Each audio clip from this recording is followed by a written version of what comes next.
Assalamualaikum dan selamat sejahtera. Bertemu lagi kita dalam tajuk faktor-faktor yang mempengaruhi permintaan wang dalam teori Keynes. Faktor yang pertama adalah kadar bunga. Di mana semakin tinggi kadar bunga, maka semakin rendah pegangan wang dalam bentuk tunai yang diperlukan oleh masyarakat. Begitu juga sebaliknya. Tidak akan menyebabkan peralihan kelok MD, tetapi hanya melibatkan pergerakan titik di sepanjang kelok sahaja. Kita lihat rajahnya.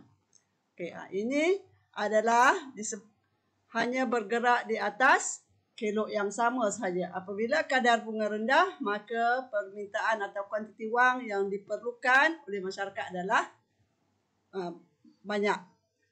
Tapi kalau tinggi, kuantiti wang yang diperlukan oleh masyarakat dalam bentuk kecairan adalah sedikit. Kita lihat faktor yang seterusnya. Faktor yang kedua adalah tingkat pendapatan. Andaian kadar bunga adalah tetap. Maksudnya kadar bunga adalah dalam anjal sempurna. Tetap. Semakin tinggi tingkat pendapatan, maka semakin tinggi permintaan wang untuk tujuan berbelanja. MD di sini adalah money demand, ataupun permintaan wang.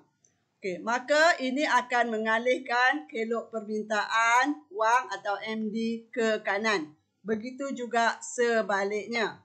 Sebaliknya tu maksudnya semakin kurang pendapatan, maka semakin kurang permintaan wang untuk tujuan berbelanja.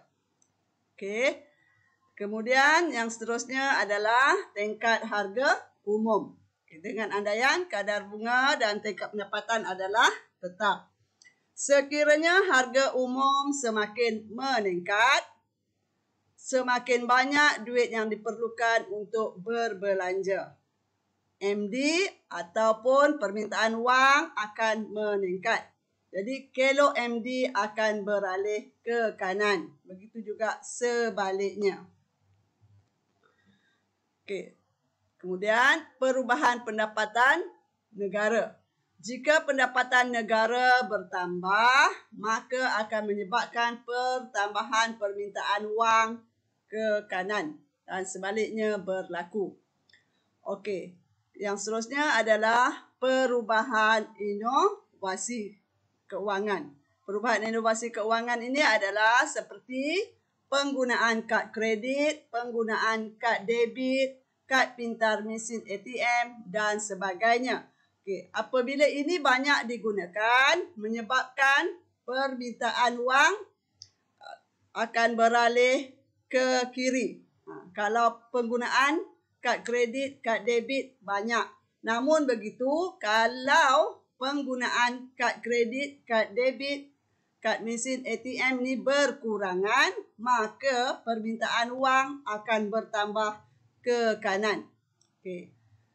Kita lihat rajah yang ke kanan ke kiri tadi.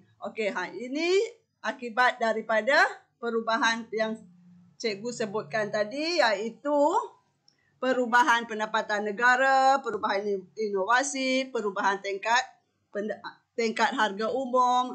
Jadi sama ada naik atau turun, maka permintaan wang akan ke kanan, atau yang sebaliknya permintaan wang akan ke kiri. Tapi kita lihat kadar bunga adalah tetap. Faktor-faktor lain yang berubah. Cikgu harap pelajar dapat memahami apa yang cikgu maksudkan. Sampai kita jumpa lagi. Sekian, terima kasih.